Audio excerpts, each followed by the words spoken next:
হযরত আইয়ুব আনসারীর বাড়ির বারান্দায় ওই জায়গাটাই তৈরি হলো মসজিদে কুবা। মসজিদে কুবা, যে মসজিদে কুবা সম্পর্কে নবী আমার বললেন, পৃথিবীর যে কোনো প্রান্ত হতে কোন আল্লাহর বান্দা বান্দি এই মসজিদে কুবাতে এসে যতবার আসবে, যত 2 রাকাত করে নামাজ পড়বে, ওই ব্যক্তির আমলনামায় একটা কবুল উমরার নেকি আল্লাহ পাক লিখে দিবে। নবী পাকের নিজ হাতে তৈরি করা প্রথম জুমা মসজিদ হচ্ছে মসজিদে কুবা।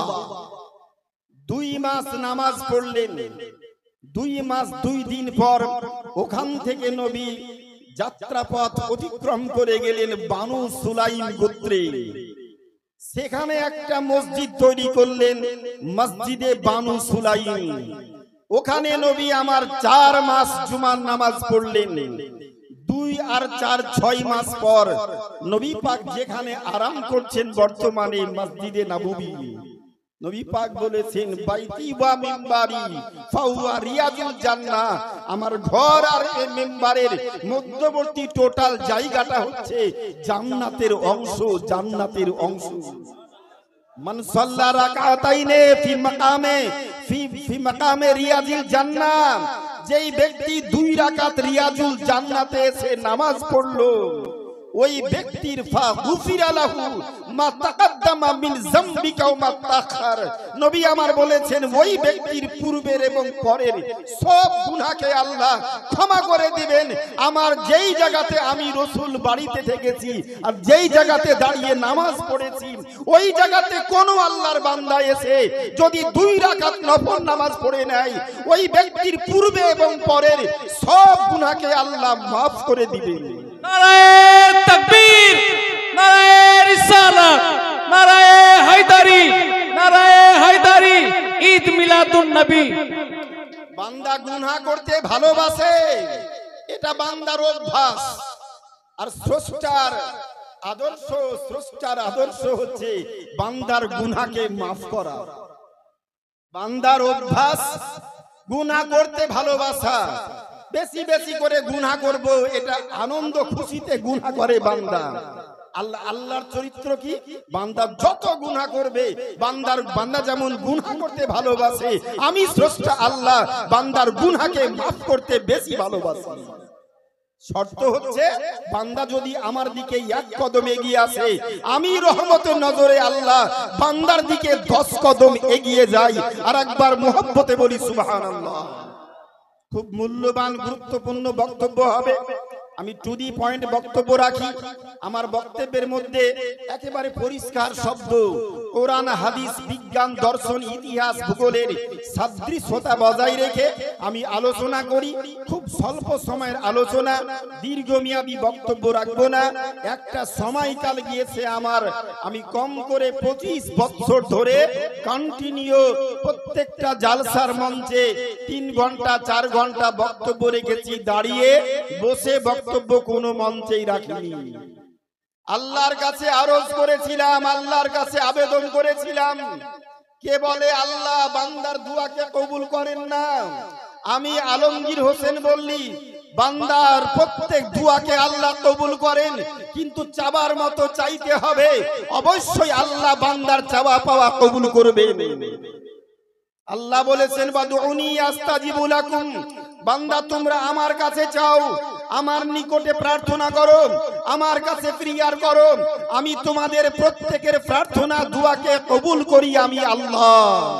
কিন্তু চাবার মতো চাইতে হবে, তবেই তো আল্লাহ দেবেন। নাকি বলেন? যাবেন সকালবেলায় মালদহ, বাড়ি থেকে বের হলেন, এখান থেকে টোটো ধরলেন, আর মনে মনে ভাবছেন আল্লাহ মালদা যাচ্ছি, কালিয়াচক যাচ্ছি, রাস্তায় যদি 50,000 টাকা পড়ে পাই, 10,000 টাকা বাড়ি ফিরে এসে মসজিদকে দান করব, আর 40,000 টাকা খরচ করব মজা করে। কার মন বলে না? বাড়ি থেকে বের হলাম, কালিয়াচক মোড়ে যাব, 10 টাকা 10 টাকা ভাগ্যর টিকিট বিক্রি করছি। কার মন বলে না 10 টাকা দিয়ে টিকিট কাটবো, 1 নাম্বার পুরস্কারটা যেন আমার নামে আসে। মন বলে না, মন তো শুধু আমাদের বলে চঞ্চল মন, লোভী মন। মন হচ্ছে তিন রকমের মন: নফসে আম্মারা, নফসে লাওয়ামা, নফসে মুতমাইন্না। চাঞ্চল্যকর মন, যেই মনটা শুধু চাই টাকা চাই, বাড়ি চাই, সুন্দরী চাই, সুন্দর চাই, দু চাকা চাই, চার চাকা চাই, ছ চাকা চাই, দুতলা চাই, তিনতলা চাই, পাঁচতলা চাই, কলকাতায় বাড়ি চাই, দিল্লিতে ফ্ল্যাট চাই, নাকি বলেন বোম্বাইতে বাড়ি চাই, শুধু চাই শুধু চাই শুধু চাই। আচ্ছা, কেউ কি কোনোদিন বলেছে খুব পরিশ্রম করলাম আল্লাহ, আর খাটতে পারছি না ছেলে মেয়ের জন্য, কত কষ্ট করব, বিছানায় শুয়ে গেলাম, সকালে ঘুম ভাঙবে, আমার দুই চোখকে কানা করে দিবে, আমি আর কাল থেকে কাজ করব না, লাঠি নিয়ে পাড়ায় পাড়ায় ভিক্ষা করে খাবো? কেউ বলবে? ওটা বলবে না, ওটা কেউ বলবে না। বাড়ি থেকে বের হলাম, আল্লাহ আর পরিশ্রম করতে পারছি না, মোটরসাইকেল এসে, চার চাকায় এসে পিছন থেকে আমাকে ধাক্কা দিয়ে যদি একটা ট্যাঙ্ক ভেঙে দেয়, পরের দিন পঞ্চায়েতে আবেদন করব মেম্বারকে দিয়ে, তিন চাকার ভ্যান পাবো, পাড়ায় পাড়ায় ভিক্ষা করব, আর কাজ করব না, এই ব্যবস্থা তুমি করে দিও। ওটা কিন্তু চাইবে না কেউ, চাইবে? আমরা খারাপ জিনিস কিন্তু কেউ চাইবো না, পজিটিভ ভালো দিকটা সবাই চাই, নেগেটিভটা কেউ চাই না। চাই নাকি বাবা? আমরা কেউ চাই না। আল্লাহ বলছে, বান্দা তোমরা আমার কাছে চাও, চাবার মতো চাইলে আমি অবশ্যই তোমাদের প্রত্যেকের চাওয়া পাওয়া কবুল করি আমি আল্লাহ। সময় পেলে চাওয়ার সম্পর্কে হাদিসটা বলবো, জায়গায় ফিরে যাই।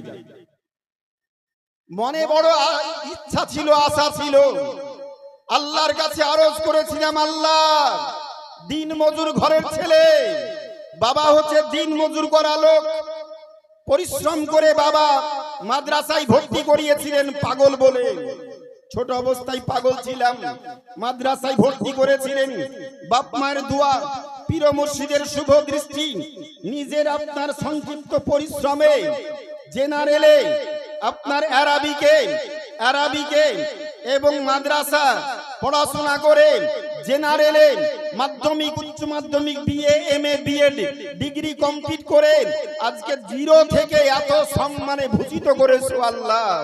বাপ দিন মজুর করা লোক, আমাকে তুমি এত সম্মান দান করেছো, 4000 ছেলে মেয়ে যে স্কুলে, আর সেই স্কুলের আমাকে শিক্ষক তৈরি করেছো, মাস গেলে তো 80,000 টাকা বেতনটাও দিচ্ছ। আল্লাহ তুমি তো সব আশা মনে পূর্ণ করে দিয়েছো, মনে বড় আশা, অতদিন পর্যন্ত কোনো মঞ্চেই বসে বক্তব্য রাখবো না, যতদিন পর্যন্ত চামড়ার চোখ দিয়ে কাবা বাইতুল্লাহ দর্শন না করব, নবী রওজা শরীফ জিয়ারত না করব, ততদিন পর্যন্ত বসে কোনো মঞ্চেই বক্তব্য রাখবো না। আল্লাহ 2022 সালে ওই আশাটাও পূর্ণ করে দিয়েছেন। মনের আর কোনো আশা ইচ্ছা নাই। পৃথিবীতে একজন মানুষ আসার পর টাকা পয়সা, বাড়ি গাড়ি, দু চাকা চার চাকা, ছেলে মেয়ে স্ত্রী সন্তান, যা যা দরকার আল্লাহ আমাকে ভরপুর দান করেছেন, আর কিছু প্রয়োজনটা নেই। শুধু সুন্নিয়াতের উপরে কায়েম দায়েম থেকে আহলে সুন্নাত ওয়াল জামাতের খিদমত করে, খাদিমানার কাজ করে এই জীবন যা আছে, যাতে ঈমান নিয়ে পার্থিব জগৎ ত্যাগ করি, এই তৌফিকটা আল্লাহ দান করেন। এটাই হচ্ছে আবেদন নিবেদন, অন্য কিছু আর চাই না। দ্বিতীয় নাম্বার যেই কথাটা বলতেছিলাম, সে মসজিদে নববী, নবী আমার মক্কাতে যাওয়ার পর 2খানা মসজিদ জুমা করলেন। তৃতীয় নাম্বার জুমা মসজিদ, যেখানে নবী আরাম করছেন, ফাঁকা জায়গা, উঁচু উঁচু জায়গা ছিল, ওই জায়গাকে সমতল করা হলো। আপনার অমুসলিমদের কবর ছিল, খ্রিস্টানদের কবর ছিল, গাছ পূজারীর কবর ছিল, চন্দ্র পূজারীর কবর ছিল, আপনার সূর্য পূজারীর কবর ছিল, আপনার ওই বিভিন্ন মূর্তি পূজারীর কবর ছিল। তাই নবী আমার বলেছিলেন, এই জায়গার যেই কবরগুলো, উঁচু উঁচু কবরগুলো আছে, এগুলাকে ভেঙে দাও, গুড়িয়ে দাও। আর ওই দলিলটাকে কিছু মৌলবি পড়ার পরে বলছে, নবী বলেছে উঁচু কবর রাখা যাবে না, সবগুলো গুড়িয়ে দাও। কার উঁচু কবর রাখা যাবে না? ওই ইহুদি নাসারা মূর্তি পূজারীদের উঁচু কবর রাখা যাবে না, এটা নবী বলেছেন। কিন্তু দলিলটা ভুল বুঝে পাবলিককে বোঝাচ্ছে কোনো উঁচু কবর করা যাবে না, কোনো পীরের মাজার মানা চলবে না, বলছে না। এক দলিলটা আর এক জায়গাতে ফিট করছি। আমার মূল বলার উদ্দেশ্য এই যে প্যান্ডেল স্টেজ, তারপরে বক্তব্য শুরু করব। নবী আমার মদিনার মসজিদে নববীতে আসরের নামাজ পড়ার পর 28 জন ব্যক্তি মজলিসে ডান দিকে বাম দিকে সালাম ফিরিয়ে নবী আমার সাহাবায়ে কেরামদের উদ্দেশ্যে দাঁড়িয়ে উনি উপদেশ বক্তব্য শুরু করলেন। জাজ্জিনু মাজালিসাকুম, হে আমার সাহাবায়ে কেরাম, তোমরা তোমাদের মজলিসকে সাজাও। সাহাবায়ে কেরামদের মধ্যে খুব বুদ্ধিমান সাহাবী যায়েদ বিন আরকাম রাদিয়াল্লাহু তাআলা আনহু উনি দাঁড়ালেন। কাইফা উযাজ্জিনু মাজালিসানা ইয়া রাসূলুল্লাহ, হে আল্লাহ রাসূল, আমরা আমাদের মজলিসকে কেমন করে সাজাবো? গরিবী এলাকা, আমাদের দেশে তো অত ভালো উন্নত কিছু জিনিস নাই, হঠাৎ করে আপনি মজলিস সাজাতে বলছেন কেন? আপনারা যে মজলিস সাজিয়েছেন দলিল দেওয়ার জন্য এই দলিলটা নিয়ে এসেছি।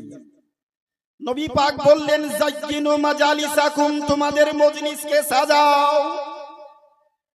কি দিয়ে সাজাও? টাকা দিয়ে, পয়সা দিয়ে, কি দিয়ে সাজাও? আচ্ছা, তখনকার সময়ের যা ছিল সাহাবায়ে কেরাম তাই সাজিয়েছে। আজকের দিনে যা হয়েছে তা দিয়ে আমরা সাজাচ্ছি। আজ থেকে 30 বছর 40 বছর আগে আমাদের দেশে ছেলে মেয়ের বিয়ে হয়েছে তো। আচ্ছা, খানার ব্যবস্থা কেমন হতো আপনার দেশে আমার অত জানা নেই, তবে আইডিয়া করছি গ্রাম অঞ্চলে বিয়ে শাদী খানা পানি হলে বাড়ির পিছনে আম বাগানে ধানের খড় বিছিয়ে দিয়ে, তিরপল বিছিয়ে দিয়ে, আপনার কলার পাতা, শাল পাতা গোল করে লাইন করে সবাই বসে, লম্বা লম্বি লাইন করে বসে, ওই বাগানের মধ্যে বসে সবাই একসঙ্গে বসে বসে আমরা ভাত খেয়েছি, খানা খেয়েছি। আচ্ছা, আজকের দিনে আমার মেয়ের বিয়ে আর বাড়ির পিছনে আম বাগানে, বাঁশ বাগানে 500 লোককে বসার জায়গা করেছি। 4 চাকাতে 2 চাকাতে বন্ধু বান্ধব আসছে, কোথায় বসবো? বাড়ির পিছনে জায়গা চলে যান। সবাই দেখছে খড় বিছানো আছে, তিরপল পাড়া, ওখানে বসে খানা খাওয়ার ব্যবস্থা।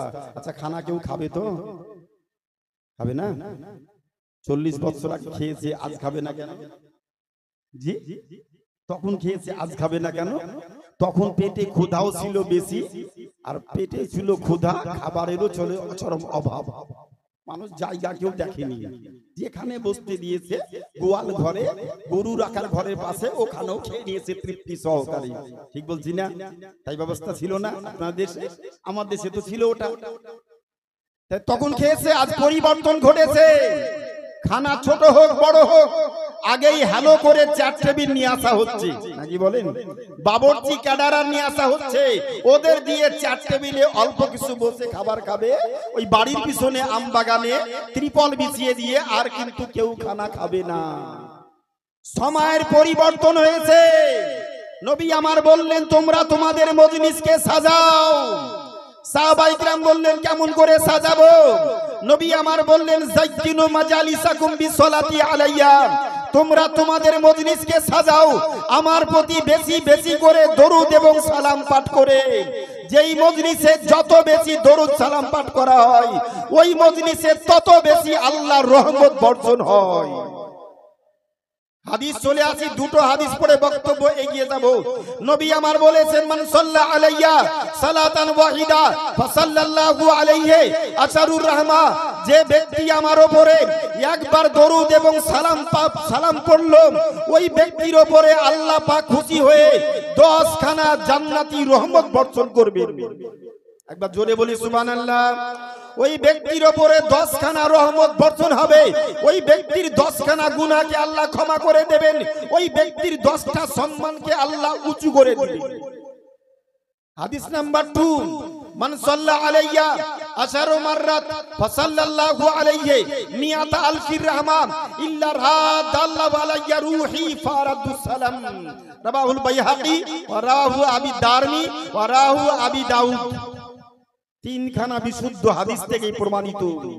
নবী আমার বলেছেন, যে ব্যক্তি আমার উপরে 10 বার দরুদ এবং সালাম পাঠ করবে, যেখান থেকেই পড়ুক না কেন, ওই ব্যক্তির কাছ থেকে আল্লাহর অগণিত দায়িত্বপ্রাপ্ত নুরানি ফেরেশতা কাঁধে করে দরুদ সালাম বহন করে নিয়ে এসে আমার রওজা শরীফে পৌঁছে দিবেন। জোরে বলুন। আমার রওজা শরীফে পৌঁছে দিবে। আর আমি প্রত্যেকের সালামের উত্তরখানা আমি রাসূলুল্লাহ রওজা থেকে ফেরেশতার মাধ্যমে আমার উম্মতের নিকটে আমি পৌঁছে দিব। সাহাবায়ে কিরাম জিজ্ঞেস করছেন, ইয়া রাসূলুল্লাহ, আপনি এখন বেঁচে আছেন, আমরা দরুদ সালাম পড়ব, আপনার কাছে ফেরেশতা পৌঁছে দিবে, কিন্তু আপনার ইন্তিকালের পর পৃথিবীর যে কোনো প্রান্ত হতে ইন্তিকালের পর দরুদ সালাম পড়লে ওগুলো কেমন করে পৌঁছাবে? নবী আমার বলছেন, হায়াতি ওয়া মামাতি সাবাউল লাকুম, আমার জীবিত থাকা আর আমার মৃত্যু হওয়া তোমাদের জন্য দুটোই হচ্ছে সমান, দুটোই হচ্ছে সমান। জোরে মুহাব্বতে বলি সুবহানাল্লাহ। আমার জীবিত থাকা, আমার ইন্তিকাল হওয়া দুটোই হচ্ছে সমান। একটা ইতিহাস মনে পড়ে গেল, ছোট্ট করে বলেনি। গাউসে সামদানি, মাহবুবে সুবহানি, পীরানে পীর আব্দুল কাদের জিলানী, মুহিউদ্দিন আব্দুল কাদের জিলানী গিলানী রাহমাতুল্লাহ আলাইহি জগৎ বিখ্যাত আল্লাহর বলি ছিলেন না? গাউস পাক জগৎ বিখ্যাত আল্লাহর ওলি, মায়ের পেট থেকে যিনি 18 পারা কোরআনের হাফিজ হয়ে পৃথিবীর মাটিতে জন্মগ্রহণ করেছিলেন, যিনি জীবন দশায় একবার নয় দুইবার নয় 42 বার বাড়ি থেকে পায়ে হেঁটে পবিত্র হজ যাত্রা কমপ্লিট করেছেন। 43 বার হজ করতে যাচ্ছেন কখন? যখন তিনার 91 বছর বয়স। 91 বছর বয়স, শরীর চলে না, 3 নাম্বার বাহন সঙ্গে নিয়ে গিয়েছেন, 2 পা আর 3 নাম্বারের পা হচ্ছে লাঠি। বুঝতে পেরেছেন না? 3 নাম্বার বাহন লাঠি নিয়ে কষ্ট করে নিজ দেশ ইরাক পারস্য দেশ থেকে গিয়েছেন মক্কাতুল মুকাররমা। আল্লাহর ওলিদের পাওয়ার, আল্লাহর ওলিদের ক্ষমতা। পৃথিবীর আরেকজন আল্লাহর সুবিখ্যাত আল্লাহর বলি আল্লামা জালালউদ্দিন রুমি রাহমাতুল্লাহ আলাইহির এক ইতিহাস। আর ভক্ত গরিব মানুষ হুজুরের কাছে গিয়ে বলছে, হুজুর আপনার হাতে হাত রেখে মনে যা যা চেয়েছিলাম আল্লাহ আমাকে সব দিয়ে দিয়েছেন, আমার কোন রকমের কোনো বিপদ আল্লাহ রাখেননি। মনে একটা স্বপ্ন, হুজুর একবার চামড়ার চোখ দিয়ে যদি কাবা বাইতুল্লাহ খানা দর্শন করতাম। জোরে বলবেন না সুবহানাল্লাহ। আল্লামা জালালউদ্দিন রুমি রাহমাতুল্লাহ আলাইহি ভক্তের দিকে দেখলেন, ভক্তের এত বড় ইচ্ছা কাবা শরীফ দেখবে, এত বড় ইচ্ছা, ঠিক আছে ঠিক আছে বলে আর কিছু বললেন না। হুজুরের সময় যখন হয়ে গিয়েছে, উনি পৃথিবী ছেড়ে চলে যাবেন, 1 সপ্তাহ আগে জোহরের নামাজটা নিজের গ্রামে মসজিদে পড়ার পর একসঙ্গে জামাতে নামাজ পড়ে ভক্ত আব্দুর রহমানকে সঙ্গে নিয়ে বলছে, চলো বাড়ি চলো। বাড়ি যাচ্ছেন তো ওর বাড়িটা আগে, হুজুরের বাড়িটা পরে। বাড়িতে ঢুকে গেল ভক্ত, হুজুর নিজের বাড়িতে ঢুকলেন। কিছুক্ষণ পর, আধ ঘন্টা 40 মিনিট 1 ঘন্টা পর হুজুর আবার ফিরে আসছেন। আল্লাহর ওলিদের ক্ষমতা পাওয়ার। আমরা ওলিকে মানি কেন?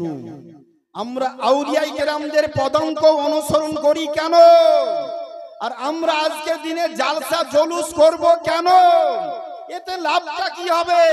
লাভ তো হবে দেখছি 3 শ্রেণীর মানুষের, এক ডেকোরেটর বালা, এক বক্তার, আর এক ইয়াং ছেলে মেয়েদের, আর 3/4 নাম্বার হচ্ছে এই কুটুম ভোজন করা।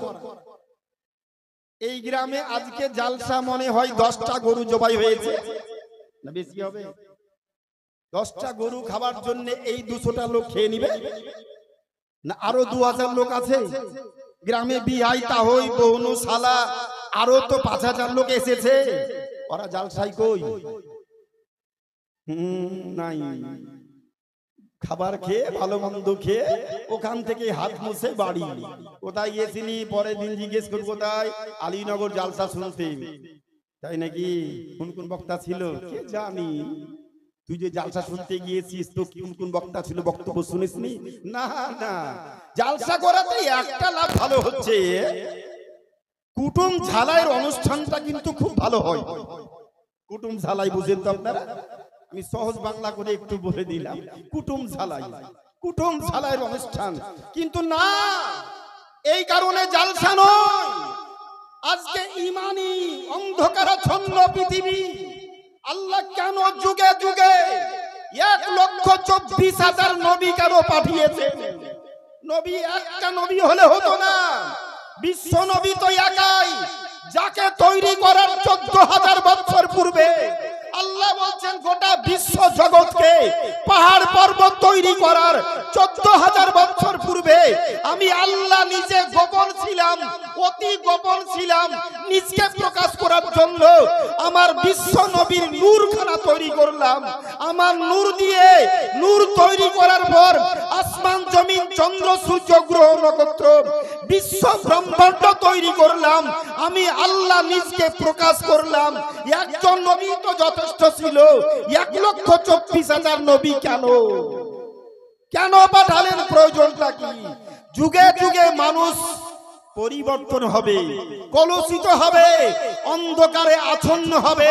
বিভিন্ন সময় বিভিন্ন ধরনের ধর্মীয় ভাইরাস, আবহাওয়াজনিত ভাইরাস, কখনো করোনা ভাইরাস, কখনো ম্যালেরিয়া ভাইরাস, কখনো ডায়রিয়া ভাইরাস, কখনো আপনার ওই প্লেগ মহামারী, কখনো আপনার প্লেগ মহামারী। পৃথিবীর মাটিতে ঐতিহাসিকভাবে 75 রকমের মহামারী পৃথিবীতে এসেছে। তার শেষে সব থেকে বেশি বড় মহামারী গেল 76 নম্বরের মহামারী, করোনা ভাইরাস মহামারী আমাদের সামনে থেকে গেল। ওই ইতিহাসটা বলবো না। জালসা আমরা কেন করব? শুধু খরচ করার জন্য না। এই যে গত বছর থেকে আজ পর্যন্ত এই গ্রামে ধর্মীয় ভাইরাস, 14 গোষ্ঠী হানাফি মোবাইল দেখে মাদ্রাসায় জীবনে ভর্তি না হয়ে মোবাইল দেখে বলছে সই হাদিসে লেখা আছে এর বেশি হাত তুলবো না, এখানে হাত বাঁধবো। কেউ বলছে এখানে হাত বাঁধছে, কেউ এখানে, কেউ এখানে। আবার কাউকে দেখছি টুটিকে চেপে ধরছে। আলহামদুলিল্লাহ রাব্বিল আলামিন।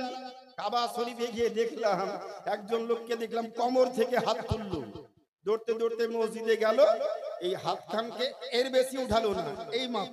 আমরা কেউ এই পর্যন্ত, কেউ এই পর্যন্ত, নাকি বলেন? আমাদের দেশে কেউ এই পর্যন্ত, কেউ এই পর্যন্ত। আমি 16 মাইল বলে বৈষ্ণবনগর পাশাপাশি একটা জায়গা আছে, ওখানে একটা ওইরকম মিক্সচার মসজিদ আছে। আমি জানি না, নামাজ পড়তে ঢুকে গিয়েছি, অনেকদিন আগের কথা বলছি। আমি এই পর্যন্ত হাত তুলছি, 2 রাকাত নামাজ পড়ার পর আমাকে বলছে হুজুর আমাদের মসজিদে এর বেশি আমরা হাত তুলি না, আপনি এই পর্যন্ত তুলছেন, আপনাকে দেখে ছেলেরা ভুল শিক্ষা পাবে নাকি? আমি বললাম যে আপনি মৌলবি না আলেম? বলছে অল্প কিছু জানি। আচ্ছা এই পর্যন্ত হাত তোলার হাদিসটা সহি তো? বলে একেবারে পাকা সহি। এই পর্যন্ত হাদিসটা সহি? বলছে থামেন, ইমাম সাহেবকে জিজ্ঞেস করি। ইমাম সাহেবকে ডাকলো, ইমাম সাহেব দেখেন তো কি বলছে মৌলবি সাহেবটা। এই পর্যন্ত হাদিসটা সহি না? বলছে হ্যাঁ সহি। আচ্ছা এই পর্যন্ত হাদিসটা সহি না? ইমাম সাহেব বলছে দুটোই সহি, এটাও সহি এটাও সহি। আমি ইমাম সাহেবকে বললাম আচ্ছা দুটো যদি সহি হয় আপনি একটা পালন করছেন, আর একটাকে বাদ দেওয়ার অধিকার আপনাকে কে দিল? যখনই ধমক দিয়েছি একবারে থতমত খেয়ে বলছে হুজুর তাই একটা সহি, আবার একটা সহি মানে? আপনি এখনই বললেন আপনার 3 জন মুসল্লির সামনে, মুক্তাদির সামনে, এটাও সহি এটাও সহি, তো আপনি একটা সহি পালন করবেন আর একটাকে পালন করবেন না, এই অধিকার আপনাকে কে দিল? হ্যাঁ বলছে হুজুর আপনি ধমক দিচ্ছেন তাই, দুটাই সহি, আমরা একটা পালন করি আপনারা আরেকটা পালন করেন। হলো না, মিথ্যা কথা। আমরা যারা সুন্নি হানাফি ব্যক্তি আমরা দুটোই পালন করি, আমরা হাদিসের খেলাফি কাজ করি না। আর যারা আপনারা হাদিস পালন করেন না অথচ নিজকে আহলে হাদিস বলেন। বুঝতে পেরেছেন না? তো বলছি কেমন করে বুঝতে পারলাম না। আমি বললাম আল্লাহু আকবার। আমরা যারা সুন্নি হানাফি পীরপন্থী আলিম ওলামা, আমরা যখন তাকবীর তারিমা পড়ি আমাদের হাতটা এখান থেকে হাতটা যায় এদিক দিয়ে, এখান দিয়ে হাতটা গিয়ে এখানে উঠে। আমরা কেউ বলি না আল্লাহু আকবার, বলি নাকি? আল্লাহু আকবার কে বলি নাকি আমরা এখান থেকে হাতটা নিয়ে যাই, আমাদের ইটাও হয়ে যায়, ইটাও হয়ে যায়। তা আপনি একটা পালন করছেন, এটা বাদ দেওয়ার অধিকার কে দিল?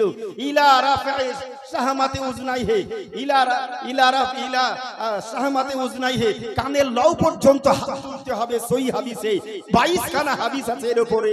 আর কাঁধ পর্যন্ত হাত তুলতে হবে মাত্র 5 খানা হাদিস আছে, 5 খানা হাদিসও সহি, এই 22 খানা হাদিসও সহি। এটা হচ্ছে বিটি ছেলের জন্য, এটা বেটা ছেলের জন্য।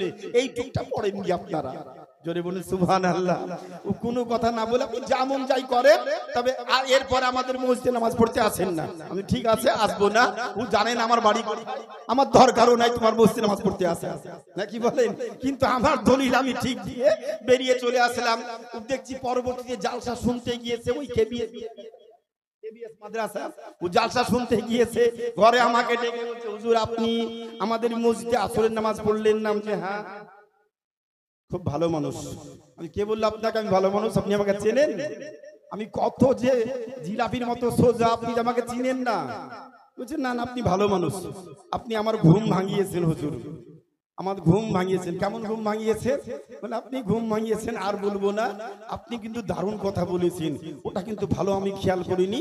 আসলে হাদিস দুটোই ঠিক, আপনারা যে দুটো পালন করেন ওটা বুঝতেই পারিনি, এখন বুঝতে পারছি আপনারা দুটোই পালন করেন। আমাদের একটু হয়তো ভুল আছে, ভালো করে একটু দেখতে হবে। আমি ভালো করে দেখবেন, আপনাদের অবশ্যই ভুল আছে, আপনারা ভুলটা পারলে সংশোধন করে নেবেন। বলা বাহুল্য বাবা জীবন যে কথাটা বলতেছিলাম, মসজিদে নববীর প্রেক্ষাপটে এই যে দলিলটা দিতে শুরু করেছি, এই যে দরুদ শরীফ খানা, নবী আমার বললেন যে ব্যক্তি আমার উপরে 10 বার দরুদ এবং সালাম পাঠ করবে, পৃথিবীর যে কোনো প্রান্ত থেকে পড়ুক না কেন, আমার জীবদ্দশায় ইন্তিকালের পর সাহাবায়ে কেরাম আরজ করলেন ইয়া রাসূলুল্লাহ আপনার জীবিত আর ইন্তিকাল দুই অবস্থায় আমরা কি সালাম দিলে সালাম হাজির হবে? ওই কথাটা বলতে গিয়ে একটা ঘটনা আমি নিয়ে আসছিলাম। কি ঘটনা? আল্লামা জালালউদ্দিন রুমি রাহমাতুল্লাহ কথা বলছিলাম না? আল্লামা জালালউদ্দিন রুমি রাহমাতুল্লাহ আলাইহির ভক্তকে নিয়ে হুজুর নামাজ পড়ে বাড়ি গেলেন, চট করে আবার আধ ঘন্টা পরে এসে বলছেন আব্দুর রহমান জি হুজুর, আব্দুর রহমান জি হুজুর, এই তাড়াতাড়ি বাড়ি থেকে বের হও। কি ব্যাপার হুজুর ডাকছেন কেন? একটা ব্যাগ নাও, কিছু টাকা নাও, ভালো লুঙ্গিটা পরো, ভালো জামাটা পরো, আর কিছু টাকা পয়সা নাও, আর একটা ব্যাগ নাও। আব্দুর রহমান বলছে হুজুরের বয়স তো 75 হলো, মনে হয় ব্রেনে আর কাজ করছে না, এখনই তো হরির নামাজ পড়ে আসলাম, আবার বলছে হুজুর জামাতে নামাজ পড়তে হবে, তাড়াতাড়ি করো, দেরি করো না। আধ ঘন্টা পরে জামাত মানে, কিন্তু হুজুর যখন ডাকছে আর কি দেরি করা যায়? আব্দুর রহমান হুজুরের কথা শুনে ব্যাগ নিয়ে টাকা নিয়ে উনি পিছন পিছন হাজির। হুজুরের যাওয়ার কথা পশ্চিম দিক, আপনার বাড়ি থেকে মসজিদটা হচ্ছে উত্তর দিকে, আর হুজুর যাচ্ছেন আপনার দক্ষিণ দিকে, উল্টো পথে। 5টা বাড়ির পরে ফাঁকা মরুভূমি মাঠ, হুজুর এগিয়ে যাচ্ছেন, ভক্ত পিছন পিছন। ভক্ত মনে মনে ভাবছে মাথা খারাপ হয়েছে পীর সাহেবের, এদিকে কোনো গ্রাম নাই, ফাঁকা মাঠ, আর ওদিকে যাচ্ছেন কেন, ওদিকে যাচ্ছেন কেন? একটু পর বলছে হুজুর পা আমার আর উঠে না, আমি এগোতে পারছি না, আপনি যান একাই। হুজুর আল্লামা জালালউদ্দিন রুমি রাহমাতুল্লাহ আলাইহি ভক্তের দিকে তাকিয়ে বলছে এ বাবা, এ বাবা তোর পা উঠে না, চোখ বন্ধ কর। চোখখানা বন্ধ করেছি, একবারে 2 মিনিটের জন্য কথাটা বলছি, বেশি লম্বা ইতিহাস বলবো না। এই চোখ বন্ধ কর। চোখ বন্ধ করেছে, করার পরে বলছে এই আমার দিকে তাকিয়ে, আমার দিকে খেয়াল করে, সোজা করে চোখ বন্ধ করে নিজের কদমটা তুলে 10 কদম ছুটে আয়। সমতল জায়গা, হুজুরকে সামনে দেখে নিয়ে চোখটা বন্ধ করে আব্দুর রহমান বলছে আমি 10 কদম পা তুলে এগিয়েছি, আর 9 কদমের পরে 10 কদমে সবে পা পড়েছে। আর হুজুর বলছে এই থাম, এখনই হোঁচট খেয়ে মরবি। যখনই থাম বলেছে থেমে গেলাম, চোখটা খুলে দেখি আমি কাবা শরীফের বারান্দাতে হাজির, সামনে কাবা বাইতুল্লাহ, জোরে মুহাব্বতে বলা যাবে না সুবহানাল্লাহ। আব্দুর রহমানের স্বপ্ন, হুজুর গরিব মানুষ, আপনার হাতে হাত রেখেছি, বায়াত গ্রহণ করেছি মনের ইচ্ছা আশা পূরণ করার জন্য, কিন্তু পীর যদি কামিল হয় কামিল পীরের পদাঙ্ক অনুসরণ করলে ইহ জগৎ পর জগতে সুখ স্বাচ্ছন্দ্য নেমে আসবে। কিন্তু পীর যদি হয় ভণ্ড লম্পট, যতই বিমানে চাপুক না কেন, যতই ট্রেনে জাহাজে চাপুক না কেন, যতই কিছু কারামত দেখাক না কেন, যদি ভণ্ড লম্পট হয়, সিলসিলা যদি কাটাউট হয়, ওই পীরের হাতে হাত রেখে পীরই তো বাঁচবে না, তো মুরিদকে কেমন করে বাঁচাবে? জি হযরত, আমি কামেল পীরের বিরোধিতা করি না, কিন্তু বাতিল পীরের পক্ষে আমরা থাকার লোক নই। সর্বোপরি আপনার কাছে আরজ করছিলাম, আব্দুর রহমানের মনের আশা পূর্ণ। হুজুর, শেষবারের মতো ইচ্ছা, যদি একবার কাবাখানা দেখতে পেতাম। গরিব মানুষ, নসিব টাকা থাকলেই হজ নসিব হবে না, হবে? আর টাকা কারো নাই, দেখা যাচ্ছে এমন কিছু ঘটনা ঘটে যাচ্ছে, একটা গরিব মানুষ রিক্সা চালক, সেও চলে গিয়েছে কাবা, সেও চলে গিয়েছে কাবা। তার পিছনে একটা গুরুত্বপূর্ণ কাহিনী আছে, খাসাইসে কুবরা আল মাকাসিদুল হাসানা, 1000 বছরের পুরাতন একটা হাদিসের বই। ওই বইয়ের ভিতরে আল্লামা আব্দুর রহমান সাখাবী রাহমাতুল্লাহ আলাইহি একটা হাদিস বর্ণনা করেছেন। কি হাদিস? হযরত ইব্রাহিম পয়গম্বর আলাইহিস সালাম কাবা শরীফ চতুর্থবার সংস্কার কমপ্লিট করার পর চতুর্দিকে পাহাড়, কাবা এমন জায়গায় অবস্থিত, বাপ আমি আগে ভাবতাম মনে হয় ফাঁকা জায়গার উপরে কাবা, সমতলের মধ্যে কাবা, গিয়ে দেখলাম উল্টো, চতুর্দিকে বড় বড় পাহাড়, আর পাহাড়ের মধ্যে হচ্ছে কাবা বাইতুল্লাহ। ইব্রাহিম পয়গম্বর আলাইহিস সালাম চতুর্থবার কাবা শরীফ সংস্কার করার পর মাত্র 28 জন ব্যক্তিকে নিয়ে কাবা শরীফের পাশে হাত তুলে দোয়া করছেন, আল্লাহ তোমার হুকুমে কাবার পুনর্সংস্করণ করলাম, আজ আছি কাল থাকবো না, গ্যারান্টি নাই। আল্লাহ তোমার কাছে আবেদন করছি, আল্লাহ কিয়ামত পর্যন্ত আমার বংশের সন্তান দিয়ে, বংশ পরম্পরায় আমার সন্তান দিয়ে, ক্রমবয়ে আমার সন্তান দিয়ে কাবা শরীফের খাদেমানাকে তুমি কবুল করে নাও। আল্লাহ কিয়ামত পর্যন্ত আমার সন্তানেরা যেন কাবা শরীফের এই খিদমতটা করে, ঝাড়ুর পরিষ্কার পরিচ্ছন্নর এই কাজটা করে, এই দায়িত্ব আমি দিচ্ছি, আরজ করছি, আল্লাহ তুমি কবুল করে নাও। ওই সি গায়বী শব্দ হলো আস্তাজিবু লাকুম। আল্লাহ বলছে, ইব্রাহিম আমি তোমার দোয়া কবুল করলাম। ওয়ালানু লিয়ুতাবিফু বিল বাইতিল আতিক, তুমি ঘোষণা করো মানুষ যেন কাবা শরীফের তওয়াফ করে। তওয়াফ মান হাজ্জাল বাইতা আবিইতামারা ফালা জুনাহা আলাইহি আইয়াতাওয়াফা বিহিমা, যে ব্যক্তি কাবা শরীফের তওয়াফ করলো, উমরা করলো, হজ করলো, ওই ব্যক্তির জীবনের সব গুনাহকে আল্লাহ ক্ষমা করে দিবেন, ক্ষমা করে দিবেন, ক্ষমা করে দিবেন। জোরে মুহাব্বতে বলুন সুবহানাল্লাহ। এলান করো কাবা ঘরের তোমার উম্মত যেন তওয়াফ করে। ইব্রাহিম পয়গম্বর বলছে, আল্লাহ চতুর্দিকে পাহাড়, মাত্র 28 জন ব্যক্তিকে নিয়ে দোয়া করছি, আমি এখানে ঘোষণা করব কাবা তওয়াফ করো। 28 জন ব্যক্তি ছাড়া কেউ শুনবে না। পৃথিবীর মানুষ কেমন করে জানবে কাবা তওয়াফ করলেই জান্নাতি, কাবা তওয়াফ করলেই বান্দার গুনাহ মাফ? এই সংবাদটা পৃথিবীর মানুষ কেমন করে জানবে? আল্লাহ ওইসি শব্দ করে বলছে, ইব্রাহিম তোমার কাজ হবে ঘোষণা করা। তুমি 28 জন ব্যক্তির সামনে ঘোষণা করবে, আর তোমার আওয়াজটাকে পৃথিবীর পূর্ব থেকে পশ্চিম, উত্তর থেকে দক্ষিণ প্রত্যেকটা মানুষের কর্ণকুহরে কানে কানে পৌঁছে দেওয়া আমার দায়িত্ব। জোরে বলুন, আমার দায়িত্ব। তুমি ঘোষণা করো, তুমি ঘোষণা করো। কত বুদ্ধিমান জ্ঞানী ছিলেন সাইয়্যিদুনা ইব্রাহিম পয়গম্বর আলাইহিস সালাম। উনি বলছেন, আল্লাহ মাথা পেতে মেনে নিলাম, তুমি সব আওয়াজকে পৌঁছে দিবে পৃথিবীতে। যারা পৃথিবীতে আছে ওদের কাছে সংবাদটা পৌঁছাবে আল্লাহ। যারা আগামীকাল জন্মগ্রহণ করবে, যারা 10 বছর পর জন্মগ্রহণ করবে, যারা 20 বছর পর জন্মগ্রহণ করবে, যারা 100 বছর পরে জন্মগ্রহণ করবে, ওদের কাছে এই আওয়াজটা কে পৌঁছাবে? আল্লাহ। জোরে বলবেন না সুবহানাল্লাহ। ওই শব্দটা কে পৌঁছাবে? যারা 100 বছর পর আজ থেকে পরে জন্মগ্রহণ করবে।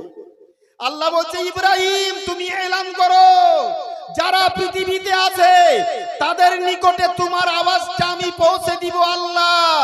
আর যারা পৃথিবীতে আসেনি, আলামে আরওয়াহ রুহানি জগতে আছে, ওই আলামে আরওয়াহ রুহানি জগতে প্রত্যেক রুহের কাছে তোমার আওয়াজটা পৌঁছে দিব আমি আল্লাহ। তোমার শব্দ পাওয়ার পর যেই রুহটা যতবার লাব্বাইক বলবে, যতবার লাব্বাইক বলবে, ততবার ওই ব্যক্তির ভাগ্যে নসিবে কাবা শরীফের তওয়াফ নসিব হবে। আর এই শব্দ শোনার পর যে রূহ একবারও লাব্বাইক বলবে না, একবারও লাব্বাইক বলবে না, ও পৃথিবীতে আসার পর যত কোটি টাকার মালিক হোক না কেন, ওর নসিবে ভাগ্যে কাবা শরীফ তওয়াফ নসিব হবে না। মনোযোগ, বক্তব্য কোন দিক থেকে কোন দিকে চলে এসেছি, আমি মূল জায়গা থেকে ছিটকে গিয়েছি, কিন্তু গুরুত্বপূর্ণ একটা চ্যাপ্টার ওপেন করার কথাটা নিয়ে আসলাম। আমার জালালউদ্দিন সিউতির কথাটা আপনার বললাম, ভক্তকে যে মুহূর্তের মধ্যে আল্লাহর বলি পারস্য দেশ থেকে ভক্তের মনের আশা পূর্ণ করার জন্য মুহূর্তের জন্য 10 সেকেন্ডের জন্য 10 কদমের মাথায় মিশর থেকে কাবা শরীফ পৌঁছে দেন, তিনার নাম হচ্ছে কামিল মুকাম্মাল আল্লাহর বলি আল্লামা জালালউদ্দিন রুমি রাহমাতুল্লাহ আলাইহি, যিনি জীবদ্দশায় স্বপ্ন যোগে আল্লাহকে 75 বার দর্শন করেছেন। জোরে বলুন, স্বপ্ন যোগে। আর বিশ্ব নবী হায়াতুন নবী আমার আল্লাহকে উনি বলেন 34 বার আমি দর্শন করেছি আল্লাহকে। রাইতু রাব্বি আযজা ওয়া জাল্লা ফি আহসানি সূরা, উত্তম সূরাতে আমি রাসূল আল্লাহকে 34 বার দর্শন করেছি। আল্লাহ নিরাকার নিরঞ্জন স্রষ্টা। সংক্ষিপ্তকরণে কথাটা হায়াতুন নবী জিন্দা নবী যেটা বলতেছিলাম, গাউস পাক গাউসে সামদানি মাহবুবে সুবহানি আব্দুল কাদের জিলানী রাহমাতুল্লাহ আলাইহি, ওনার জীবদ্দশার জীবনী বলতে গিয়ে এদিকে চলে এসেছিলাম। 91 বছর বয়সে 43তম হজ করতে গিয়েছেন। কাবা শরীফের হজের কাজ কমপ্লিট করে মদিনা শরীফ গিয়েছেন। মদিনা শরীফে যাওয়ার পরে উনি এশার নামাজটা পড়ে নবী পাকের রওজা শরীফে দাঁড়িয়ে গিয়ে উনি সালাতু সালাম ভক্তি ভরে পড়তে আরম্ভ করেছেন। ওনার জীবনীতে লেখা আছে, উনি বলছেন 42 বার হজ করেছি, 42 বার নবীর রওজা জিয়ারত করেছি। মদিনায় আসার পর 10 দিন 20 দিন 30 দিন 40 দিন পর্যন্ত সারা রাতে দাঁড়িয়ে দাঁড়িয়ে আমি কোরআন তেলাওয়াত করেছি, নবীর উপরে সালাম পাঠ করেছি। যেই দিন নবী পাক রওজা শরীফ থেকে সালামের উত্তরখানা আমাকে দিয়েছেন, আমি নিজের কানে নবীর সালামের উত্তরখানা শুনেছি। সেই দিন মনে বিশ্বাস এসেছে আমার হজটা কবুল হয়েছে। পরের দিন বাড়ির পথে যাত্রা শুরু করেছি। জোরে একবার মহব্বতে বলি সুবহানাল্লাহ। আমার গাউসে সামদানি বলে যতবার গিয়েছি আমি সালাম করেছি রওজা শরীফে। হায়াতুন নবী জিন্দা নবী যতদিন সালামের উত্তর না দিয়েছেন, আমি দাঁড়িয়ে দাঁড়িয়ে সারা রাত্রি নবীকে সালাম দিতেই থেকেছি। 43তম হজ করতে গিয়ে প্রথম রাত্রে প্রথম সালাম, আসসালাতু ওয়াসসালামু আলাইকা ইয়া রাসূলুল্লাহ, আসসালাতু ওয়াসসালামু আলাইকা ইয়া হাবিবাল্লাহ। প্রথম সালাম দিচ্ছেন আর প্রথম সালামেই নবী আমার উত্তর দিচ্ছেন ওয়া আলাইকুমুস সালাম ইয়া আব্দুল কাদের জিলানী রাহমাতুল্লাহ আলাইহি। জোরে বলা যাবে না একবার সুবহানাল্লাহ? কি উচ্চ পর্যায়ের আল্লাহর বলি ছিলেন, সালাম দিচ্ছেন নবী পাককে।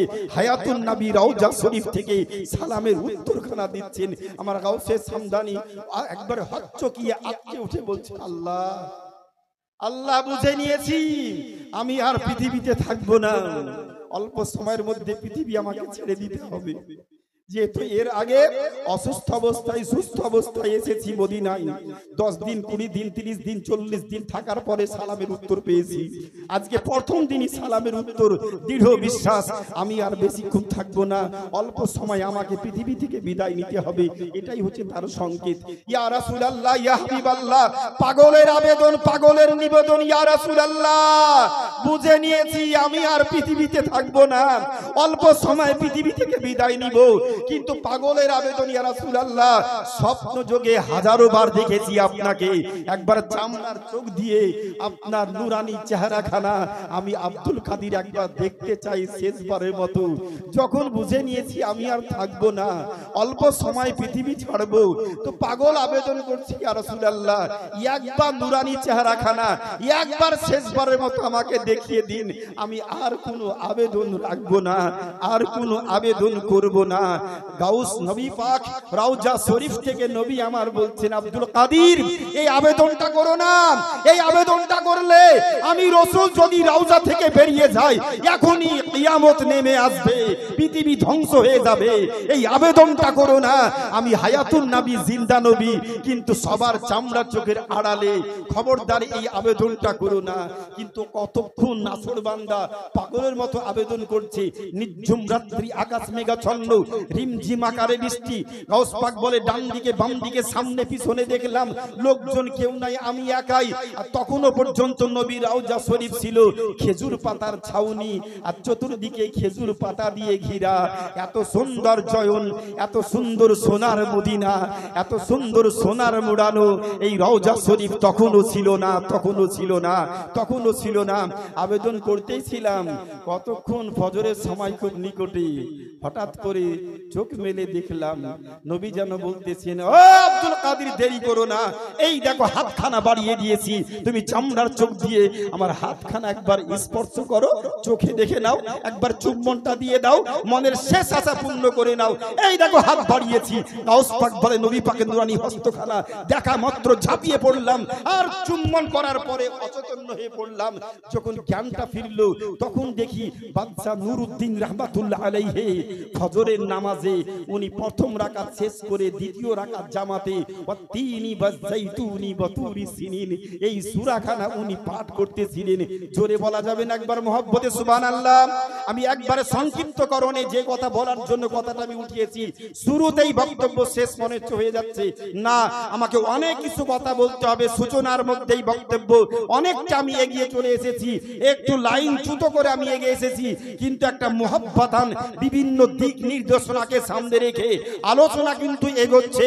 আমি আলোপাথারি আলোচনা, কোরআন হাদিস বহির্ভূত কথা কোনো মঞ্চেই বলি না, গল্পের মধ্যেই শিক্ষামূলক জ্ঞানমূলক কথা আমার সাধ্য মতো যতটা পারি ততটা আমি দেওয়ার চেষ্টা করি মানুষের মধ্যে।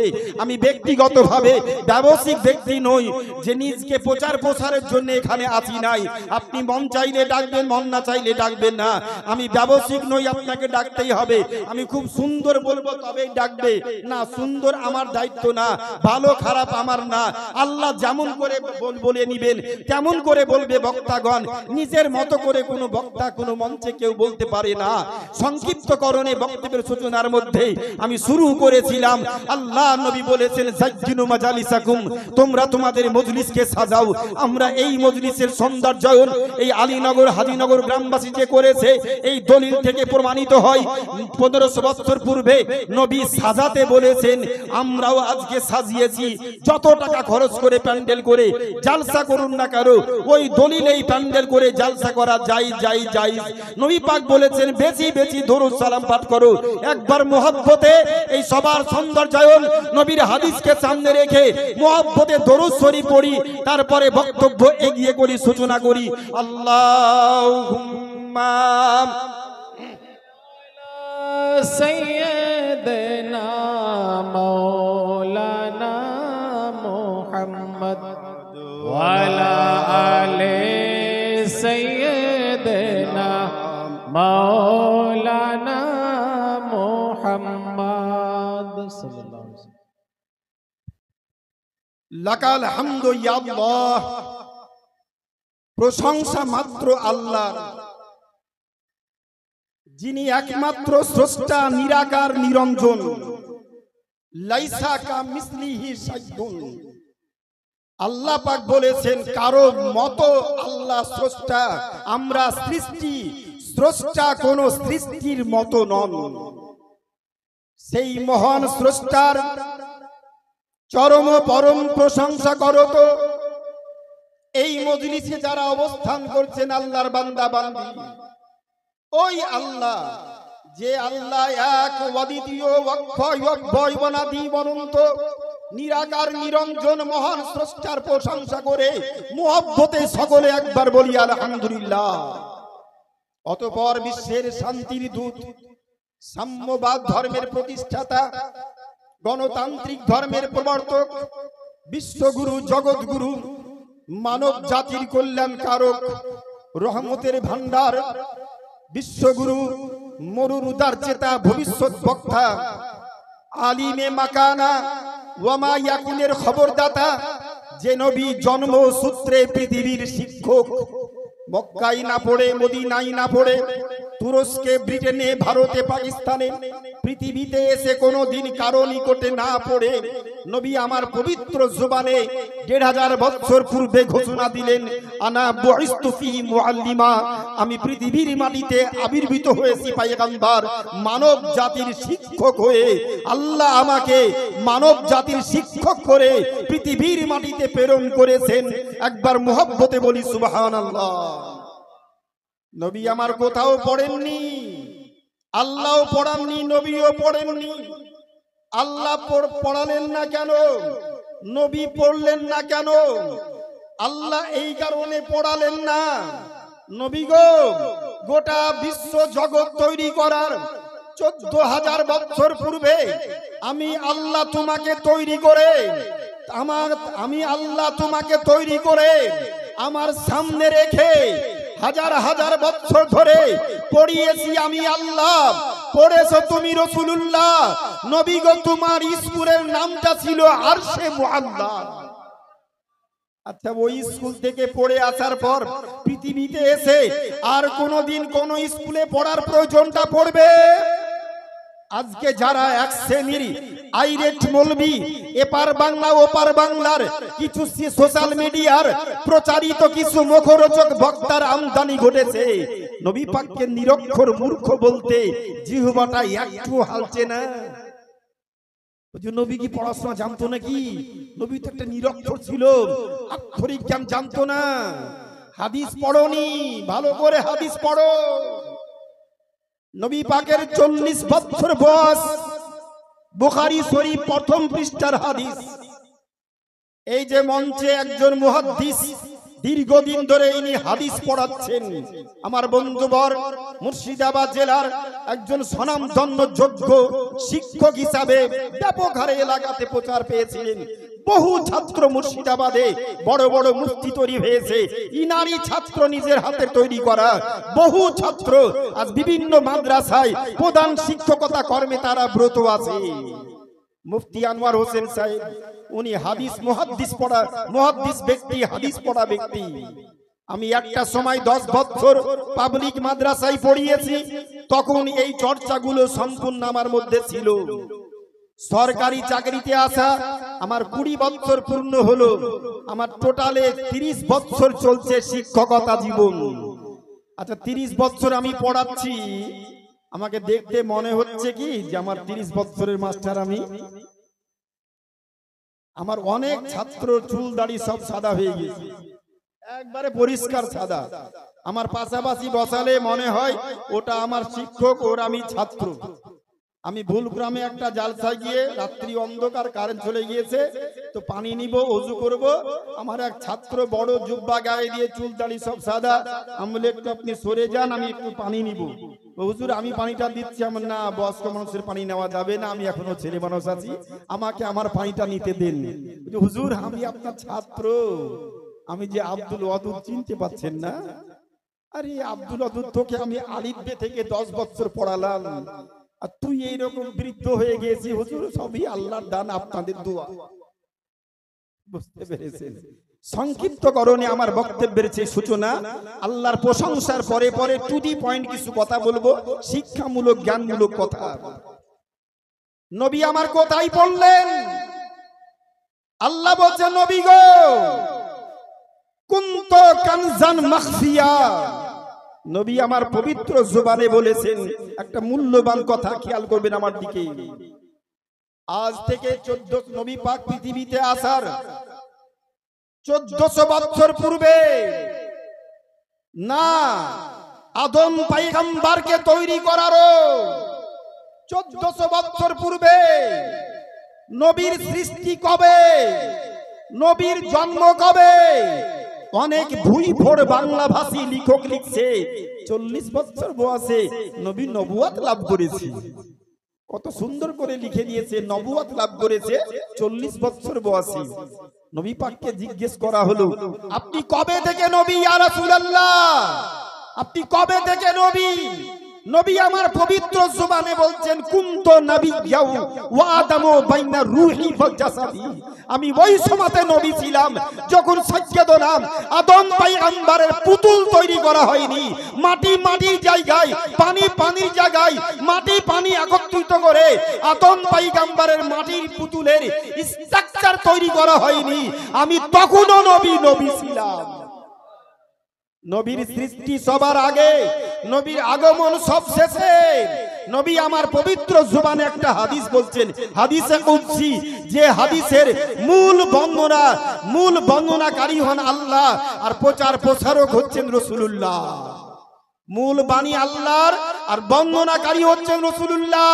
হাদিসে কুদসির মধ্যে এসেছে নবী আমার বলেন কুন্ত কানজান মাখফিয়া। আল্লাহ বলেছেন আমি অতি গোপন ছিলাম, আমি অতি গুপ্ত ধন ছিলাম। কুন্ত কানজান মাখফিয়া, আমি অতি গুপ্ত ধন ছিলাম। নবী বলছে আল্লাহর বাণী, পৃথিবী তৈরি করার 14,000 বছর পূর্বের কথা বলছি। কুন্ত কানজান মাখফিয়া, আমি অতি গুপ্ত ধন ছিলাম। ফাহবাতু আন আরাফা, ইচ্ছা করলাম নিজকে প্রকাশ করব। এই মালদা না মুর্শিদাবাদ না নদিয়া জেলার চাপড়া বলে একটা জায়গা, আমি সেখানে স্টেজে গিয়েছি। ভুলক্রমে ওরাও জিয়াফত করেছে, আমিও ভুলবশত সেখানে চলে গিয়েছি। ওখানে গিয়ে দেখছি সবাই হচ্ছে এই রকম হাত বাঁধা লোক আর এক হাতে মুসাফা, আর আমি একাই হচ্ছে নাভির নিচে হাত বাঁধা লোক। ওরাও ভুলবশত জিয়াফত করেছে আর আমিও ভুলক্রমে চলে গিয়েছি। জিজ্ঞেস করেছি ভাই আপনারা মিলাদ সালাম করেন? ওটা না করলে কি মুসলমান থাকে? অবশ্যই করি আমরা। আমি ভাবলাম তাহলে আমাদেরই লোক। আমি চলে গেছি জিয়াফতে। স্টেজে যাওয়ার পরে একবারে কেবল মঞ্চে উঠবো, আমার পাগড়ি জুব্বা দেখে একটা আগে মৌলবি বলছে পাগড়ি জুব্বা মৌলবি থেকে সাবধানেরা দেশটাকে শেষ করে দিল। আমি বললাম আল্লাহ কোন জায়গাতে পড়লাম? নবীর সুন্নাত পাগড়ি জুব্বা হচ্ছে নবী পাকের সুন্নাত। এ কোন দেশের মুসলমানেরা পাগড়ি জুব্বার উপরে এত রাগ? আমি স্টেজে উঠলাম, দেখছি স্টেজে যত আলেম মৌলবি বসে আছে সবাই জুতো মোজা পায়ে দিয়ে আছে। আমি নবীর মজলিস স্টেজ, আর এই নবীর স্টেজে জুতো মোজা পায়ে দিয়ে কোন বেদবের দলেরা? আমাকে সভাপতি বলছে হুজুর হাদিস কোরআনের বাইরে বক্তব্য একটাও রাখবেন না। 3 বার বলা হলো, 4th নাম্বারে বললাম হাদিস কোরআনের বাইরে কোনো বক্তব্য রাখবো না। মাইকটা কোনো ধরিনি, অন্যজন বক্তব্য রাখছে। ওকে বলেন না ও কি হাদিস কোরআনের পক্ষে কথা বলছে? সব যে ভুলভাল কথা বলছে, ও যা বলছে বলুক, আপনি হাদিস কোরআনের বাইরে একটাও কথা বলবেন না। মানে দোষটা হবে আমার, ওর কোনো দোষ নাই। সবে মাইক ছেড়েছে অমনি মাইকটা ধরে নিয়ে আমি বলছি আমার পূর্বের বক্তা 5 মিনিট থেমে যাবে, তারপরে আপনি এখান থেকে যাবে। সভাপতি সাহেব আমার নামটা প্রচার করেন। সভাপতি রেগে গিয়ে বলছে আপনি আমার বিনা অনুমতিতে যখন মাইকটা ধরেছেন আপনি নিজে নিজে নামটা প্রচার করে নিজেই বক্তব্য শুরু করেন, আপনার নামটাও প্রচার করতে পারবো না আর আমি কিছু বলবো না। খুব রাগা লেগেছে আমার উপরে, বুঝতে পেরেছেন না? চরম রাগা লেগেছে। আপনার নামটাই প্রচার করব না, আপনি বিনা অনুমতিতে মাইক ধরেছেন কেন? আমি তো পূর্বের বক্তাকে শুধু সতর্ক করার জন্য বলেছি একটু থেমে যাবেন। আমার নাম বলবেন না? না বলবো না। একটা কাগজ নিয়ে হুজুর এই দলিলটা দেওয়ার পরে বক্তব্য শুরু করবেন, মানে আমাকে বক্তব্য রাখতে দিবে না।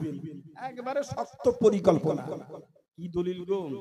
কাগজটা দেখে দেখছি ইয়া নবী সালামু আলাইকা, ইয়া রাসূল সালামু আলাইকা, ইয়া হাবিব সালামু আলাইকা, সালাওয়াতুল্লাহ আলাইকা। এই দলিলটা কোন জায়গাতে লেখা আছে একটু বলবেন, তারপরে বক্তব্য শুরু করবেন। আমি বললাম আমি তো এখনো বলিনি, আমি দলিল দিব কেন? বললে দলিল দিতাম। আমি তো বলিনি, তো আমি দলিল দিব কেন? ওই যে না, দলিলটা দিবেন তারপরে শুরু করবেন। মানে শুরুর মধ্যেই গন্ডগোল। আল্লাহর রহমত, পীর মুর্শিদকে স্মরণ করলাম। আমি বললাম আপনারা আলু বেগুন পটল মূলো দেশের মানুষ কেউ খান? পাবলিক বলছে সবাই খায়। সবাই খান তো? সবাই খায়। হাত তুলে বলেন তো, সব হাত তুলে বলছে খাই। আলেম ওলামা যারা আছেন স্টেজে, আমরা আপনারা সবাই আলু বেগুন পটল মূলো ধনে পাতা কচুর শাক খান তো? বলছে হ্যাঁ খাই। সবাই খান তো? বলে হ্যাঁ সবাই খাই। আর সবাই যখন খান, একটা ছোট্ট কথা আমাকে বলেন তো সভাপতি সাহেব, কোন একটা মৌলবীকে ডাকেন আর মাইকটা ছেড়ে দিলাম, আলু বেগুন পটল মূলো ধনে পাতা কচুর শাক খাওয়া কোরআন হাদিস কোন জায়গাতে খাওয়া জায়েজ লেখা আছে? কোন একটা আলেম বলে দেখ, মাইকটা আমি ছেড়ে দিলাম। সভাপতি ওদের তিনজন চারজন মুফতিকে বলছে, ওই মুফতি সাহেব, ওই মুফতি সাহেব, ধরেন মাইক ধরেন, ফতোয়াটা বলে দেন, আলু বেগুন পটল খাওয়া কোন হাদিসে জায়েজ লেখা আছে? মুফতি বলছে অত আমি জানি না। ও বলছে অত আমি জানি না, ও তো আমি জানি না। আর আমি তো জানছি কোন জায়গাতে কি ওষুধ মারলে আমার রোগের কাজটা করবে। আমার তো ওটা 30 বছরের অভিজ্ঞতা, বাহাস মুনাজারা করা ব্যক্তি, কোন জায়গাতে কি ওষুধ প্রয়োগ করতে হবে, কোন ট্যাবলেট কোন ক্যাপসুল দিলে রোগীটা তাড়াতাড়ি সেরে উঠবে, কোথায় আপনার ওই প্যারাসিটামল মারতে হবে না, কোথায় অন্য কিছু ওষুধ দিতে হবে, সেটা তো আমাকে ভাবনা করে চিন্তা করে 600 মারবো না 500 এমজি মারবো, সেটা তো ভেবে চিন্তে দিতে হবে। আমি বললাম একটাও কেউ জানে না? স্টেজ ভর্তি আলেম, আলু খাওয়ার দলিল জানেন না, পটল খাওয়ার দলিল জানেন না। আমি বললাম পাবলিক আপনারা গো, এতগুলো মৌলবীকে আপনারা পুষেন, আলু বেগুন পটল মূলো খাওয়ার দলিল কেউ জানে না? এই দলিলটা যদি না জানে তুই ইয়া নবী সালামু আলাইকা, ওই দলিলটা পাবে কোথা থেকে? ধমক দিয়ে আমি বক্তব্যের মোড়টাকে চেঞ্জ করে দিলাম, বুঝতে পেরেছেন? তারপরে বক্তব্য শুরু করলাম। পৃথিবীর সৃষ্টির রহস্য, গোটা বিশ্ব জগৎ তৈরি করার 14,000 বছর পূর্বে আল্লাহ নবী বলেছেন, হাদিসটা বর্ণনা করেছেন, আল্লাহ বলেছেন কুনতু কানজান মাখফিয়া, আমি অতি গোপন ছিলাম। ফাবাবতান আরাফা, ইচ্ছা করলাম নিজকে প্রকাশ করব। ফাখালাকতুল খালকা, নিজকে প্রকাশ করার জন্য আল্লাহ পাক বলেন, এই দেন পশ্চিমবঙ্গের সোশ্যাল মিডিয়ায় একেবারে এপার বাংলা ওপার বাংলার আলোড়িত বক্তা, চরম পরম সকলের মুখে মুখে মুখরোচক বক্তা, একজন যোগ্য বিজ্ঞ মুনাজির মুহাক্কিক মুদাক্কিক হযরতুল আল্লাম মুফতি জাহাঙ্গীর আলম রেজভী সাহেব, উনি মঞ্চে চলে এসেছেন। ওনার গুরুত্বপূর্ণ বক্তব্য, নতুন নতুন যেই সমস্ত প্রশ্নগুলো মানুষের মনের মধ্যে তৈরি হচ্ছে, সব আধুনিক প্রশ্নের উত্তর দেওয়ার জন্য একেবারে প্রস্তুতি পর্ব সেরে প্রত্যেকটা মঞ্চে যেখানেই উঠছে একেবারে তরুণ যুবকদের, আজকের যারা তরুণ আগামী দিনে তারাই তো হবে প্রবীণ। আমি একটা সময় তরুণ ছিলাম, আজকে প্রবীণ যেমন হতে চলেছি, আজকের দিনে বাবা জীবন প্রবীণ, পরবর্তীতে তারাই হবে, তারা এখন তরুণ, পরবর্তীতে হবে প্রবীণ। এই তরুণদের যত রকমের প্রশ্নমালা দেশের মাটিতে তৈরি হচ্ছে, তরুণদের সব এই মুহাক্কিকের জাদিদা নতুন নতুন সব মসলার তাহকিক করে মঞ্চে উপস্থাপন করেছেন।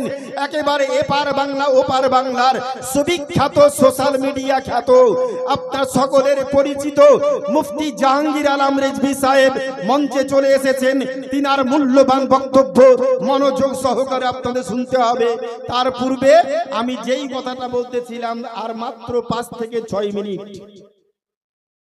গোটা বিশ্ব জগৎ তৈরি করার 14,000 বছর পূর্বে আল্লাহ বলছে, আমি নিজে গোপন ছিলাম, নিজকে প্রকাশ করার জন্য একটা বস্তু তৈরি করলাম। যখনই এই কথা বলা, আমার সামনে 10টা মৌলবি এসে হাজির। মৌলবি এবার কোন দিকে ফতোয়া দিচ্ছে দেখছি। আমি বললাম বাপরে, আমি তো কঠিন চ্যাপ্টার ওপেন করেছি আবার বাতিলের সামনে, যেখানে চতুর্দিকে 100% ওরা, আমি শুধু একাই 1 অংশ, হাজারে 1 বা 2000-এ আমি একজন। আর ওখানে শুরু করেছি নূরের উপরে বক্তব্য।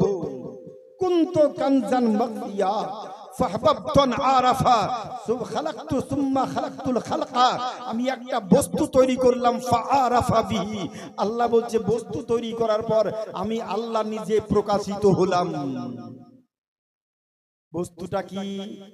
ওরা বলছে নবী মাটির মানুষ, আমরা বলছি নবী নূরের মানুষ, তাই না বাপ? দুটোই তো গন্ডগোল, কেউ বলছে নূরের, কেউ বলছে মাটির। আমি বললাম আপনার কথাটা আপনার জায়গায় রাখেন, আমার কথাটা আমার জায়গায় রাখি। আমার নবী জীবনে কোনোদিন মিথ্যা কথা বলেছেন? বলছেন না। পাবলিককে বললাম বলেছে, বলে না। আলিম ওলামাকে বললাম বলেছেন, বলে না। আপনি এভিডেন্সটা কি আছে নবী মিথ্যা কথা বলেননি? ওইটা ঈমান, ওটা আমাদের দলিল। দলিল জানা নাই কিন্তু নবী কোনদিন মিথ্যা কথা বলেনি। আজ পবিত্র কোরআন শরীফ সূরাতুন নাজম আয়াত নাম্বার 3 আল্লাহ বলছে ওমা হুয়া ইয়ানতিকু আনিল হাওয়া ইন হুয়া ইল্লা ওয়াহয়ু ইউহা। আল্লাহ বলছে নবী ওর নাম যে নবী স্বেচ্ছায় কোনোদিন কোনো কথা বলেন না। আমি আল্লাহ নবীকে যখন যেটা বলতে বলেছি নবী তখন সেটা বলেছে। নবীর বলাই হচ্ছে বকলমে আমার বলা, নবীর দেখাই হচ্ছে আমার দেখা, নবীর শোনা হচ্ছে আমার শোনা। জোরে মুহাব্বতে বলি সুবহানাল্লাহ। কোরআন বলছে আমা হুয়া ইয়ানতিকু আনিল হাওয়া ইন হুয়া ইল্লা ওয়াহয়ু ইউহা। নবী ওর নাম যে নবী স্বেচ্ছায় কোনোদিন কোনো কথা বলেননি। নবী আমার বলছেন আল্লাহর বাণী প্রচার করছেন হাদিসে কুদসি। কি বলছেন? গোটা বিশ্ব জগৎ তৈরি করার পূর্বে গোপন ছিলাম, একটা বস্তু তৈরি করে প্রকাশ করলাম। বস্তুটা কি? আমার কথা আপনার কথা নিজ নিজ জায়গায় রাখি। ১৫০০ বছর পূর্বে আমার নবী বলে গিয়েছেন যেই কথাটা ইমামে বুখারী রাহমাতুল্লাহ আলাইহির উস্তাদ হযরতে আব্দুর রাজ্জাক রাহমাতুল্লাহ আলাইহি ওনার লিখিত হাদিসের বই আল মুসান্নাফ ইবনে আব্দুর রাজ্জাক পুরাতন প্রিন্ট ৩য় খণ্ডের মধ্যে লিখেছেন আফদালু মা খালাকাল্লাহু নূরি। সর্বপ্রথম আল্লাহ তাআলা আমার নূরকে তৈরি করলেন, আর আমার নূরকে তৈরি করার পর আল্লাহ মাবুদ স্রষ্টা প্রকাশিত হলো, গোটা বিশ্ব জগৎকে আল্লাহ তৈরি করলেন। যখন এই কথা বলা, একটা চট করে হাফ মানে লুঙ্গি পরা, দাদর লুঙ্গি পরা একজন ব্যক্তি এসে এইরকম একটা রুমাল আমার সামনে দিয়েছে। বলছে হুজুর রুমালটা ধরেন, মশলা একবারে ক্লিয়ার। কি রুমাল ধরবো? পুরাতন নাক মুছা, নোংরা মুছা, পোটা মুছা রুমাল। বলছে ধরেন তো। আমি তোমার কাছেই রাখো। কি বলছো বলো? খুব মেজাজে আমিও আর ও ঝগড়া পাকানোর জন্য এসেছি। বলো কি বলছো? বলে এটা রুমাল। বলে হ্যাঁ রুমাল। আচ্ছা এটাকে একটু কাটলাম, কাটলাম, হাত রুমাল করলাম, আর একটু কাটলাম, জানলার পর্দা করলাম, আর একটু কাটলাম, টিভির পর্দা করলাম, আর একটু কাটলাম, দরজার পর্দা করলাম, আর একটু কাটলাম, টিভির ক্লথ করলাম, আর একটু কাটলাম, বালিশের ওয়ার করলাম। এই কাটতে কাটতে কাটতে কাটতে কাটতে কাটতে 10 রকমের বস্তু তৈরি করলাম। আমার রুমাল কি আর থাকলো? আমি বললাম না। থাকলো না তো? বলছে না। তাহলে মশলা একবারে ক্লিয়ার। গোটা পৃথিবী তৈরি করার পূর্বে আল্লাহ পাক নবীর নূরখানাকে তৈরি করলেন। নবীর নূরখানা দিয়ে আরশ তৈরি করলেন, লৌহ তৈরি করলেন, জান্নাত তৈরি করলেন, জাহান্নাম তৈরি করলেন, মানুষ তৈরি করলেন, গাছপালা তৈরি করলেন, 18,000 মাখলুকাত তৈরি করলেন। সব যখন তৈরি হয়ে গেল নবীর নূর কি আর থাকলো? যুক্তিটা কঠিন। বলছে রুমাল কেটে কেটে সব তৈরি হলে রুমাল যেমন থাকলো না, নবীর নূরকে কেটে কেটে কেটে কেটে কেটে কেটে কেটে কেটে 18,000 মাখলুকাত যখন তৈরি হয়ে গেল নবীর নূর কি আর থাকলো? আমি বললাম না। তাই নবীও যা আমিও তাই, নবীও মাটি আমিও মাটি, মশলা একবারে ক্লিয়ার, একবারে আপনার মত যা আমাদেরও মত তাই। আমি বললাম না, হলো না। বলে কেন হলো না? আমি বললাম বাবারে আমি তাহাজ্জুদ পড়া ব্যক্তি। মিথ্যা একটা গল্প তৈরি করলাম। আমি তাহাজ্জুদ পড়া ব্যক্তি, কিন্তু তাহাজ্জুদ পড়তে পারি না। আমরা জালসা করা লোক, তাহাজ্জুদ পড়া সম্ভবটা হয় না। আমি বললাম যে তাহাজ্জুদ পড়া ব্যক্তি বাপরে, নামাজ কোনদিন কাজা করিনি। 12 বছর বয়স থেকে 52 বছর বয়স চলছে, আর 30 বছর শিক্ষকতা করছি। 22-20 বছর বয়সেই মৌলভী মুফতি পাস করেছি। তারপরে জেনারেল ডিগ্রি করার পরে 30 বছর বয়সে হাই স্কুলে চাকরি পেয়েছি। 20 বছর শিক্ষকতা চলছে প্রতিষ্ঠানে। তা আমার হচ্ছে একটা ধারণা বাপরে তোমার কথা ঠিক হলো না। তাহলে কি ঠিক হবে? আমি বললাম বাপরে একটা বাড়ি থেকে এখানে এসে মোমবাতি পাওয়া যায় না? বলে হ্যাঁ মোমবাতি তো পাওয়া যায়। আমি বললাম বাপরে আমার নিয়ে আসতে ভুল হয়ে গিয়েছে, আমি স্বপ্ন যোগে পরপর 3 দিন স্বপ্ন দেখেছি, চতুর্দিন স্বপ্নে একটা মোমবাতি পেয়েছি। আমাকে বলেছে এই মোমবাতিটা নিয়ে গিয়ে চাপড়া নদিয়ায় জালসাতে যেদিন যাবেন ওই স্টেজে আপনি জ্বালিয়ে দিবেন, জ্বালিয়ে দেওয়ার পর দেশের মাটিতে মাইকে ঘোষণা করবেন যে আপনারা গুজবে কান দিবেন না, গুজব ছড়াবেন না। কিন্তু আমরা বাঙালি জাত তো মুখে বলি গুজব ছড়াবেন না, গুজবে কান দিবেন না, কিন্তু আমরা গুজব ছড়া কেউ বাঁচতে পারি না। ঠিক কি ঠিক না? আমরা গুজব ছড়াবো না, গুজবে কান দিব না, কিন্তু গুজব ছড়া বাঙালিরা কেউ বাঁচতে পারি না। 2011 সালে স্কুল থেকে বাড়ি আসছি, না 17 সালে বিকাল বেলা স্কুল থেকে নভেম্বর মাসের 3 তারিখে বাড়ি আসছি, দেখছি প্রায় মানুষের সাইকেলে পিছনে, মোটরসাইকেলে, সাইকেলে সামনে পিছনে লবণের বস্তা। জিজ্ঞেস করছি কি ব্যাপার গো, এই লবণ সবারই কাছে কেন, কি ব্যাপার? আমাকে বলছে বলবি সাহেব জানেন না এলাকাতে ঘোষণা হয়েছে কিছুদিন পর লবণ আর পাওয়া যাবে না, খেতে পাই বা না পাই 1 বস্তা লবণ কিনে নিয়ে বাড়ি যাচ্ছি, গুজবে কান দিবেন না, গুজব ছড়াবেন না। এটা আপনার দেশে হয়নি? হয়েছিল 2011 সালে আসামে জালসা করতে গিয়েছি, 3 দিনের প্রোগ্রাম। প্রথম রাত্রে প্রোগ্রাম করে দ্বিতীয় রাত্রে আমার স্ত্রীকে দুপুরে ফোন করছি কেমন আছো?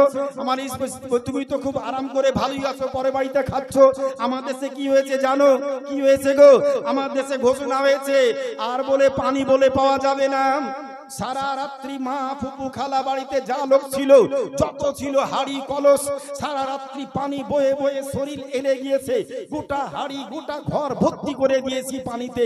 1 মিনিটও সারা রাত্রি ঘুমোতে পারেনি। আমাদের এলাকা কি কষ্ট লোক পাচ্ছে, আর তুমি আরাম করে জালসা করে বলছো কেমন আছো কিনা। গুজবে কান দিবেন না, গুজব ছড়াবেন না।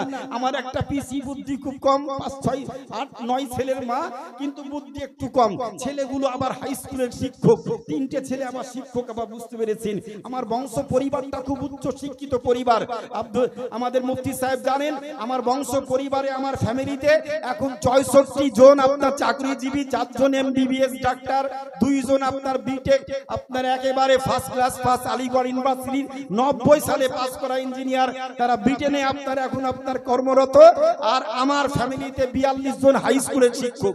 এটা বিরাট গৌরব এই কারণে করি যে আপনার শুধু চাকরি পাওয়ার জন্য করি না, আজান হলে আমার একাকত্ব জামাত কাজা হতে পারে। ওই 42টা মাস্টারের একদিনও জামাত কাজা হয় না, ওরা বাড়িতে থাকলেই জামাতে নামাজ পড়ে এবং সবগুলোই সুন্নি সাহিউল আকীদা। এর জন্য আমি একজন নিজের ওদের নামটা করি, তাছাড়া মাস্টারের জন্য নাম করি না। অনেক জায়গায় একটু চাকরি বাকরি ব্যবসা বিজনেসে উন্নতি লাভ করলে মসজিদের গেট চিনে না,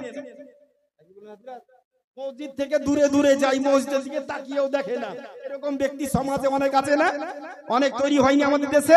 কিন্তু আমি ওই কারণে কথাটা বলছি না, বলা বাহুল্য, যার জন্য কথাটা আমি তুললাম আপনাদের উদ্দেশ্যে। একবারে গুরুত্বপূর্ণ কথা আমি বললাম, বাপ শুনো, আমি স্বপ্ন যোগে স্বপ্ন দেখেছি, গুজবে কান দিবেন না, গুজব ছড়াবেন না। আমার পিসিটা কি করে জানেন? পিসিটার বুদ্ধি কম তো, ও বেচারা ভেবেছে পানি তো আর পাওয়া যাবে না।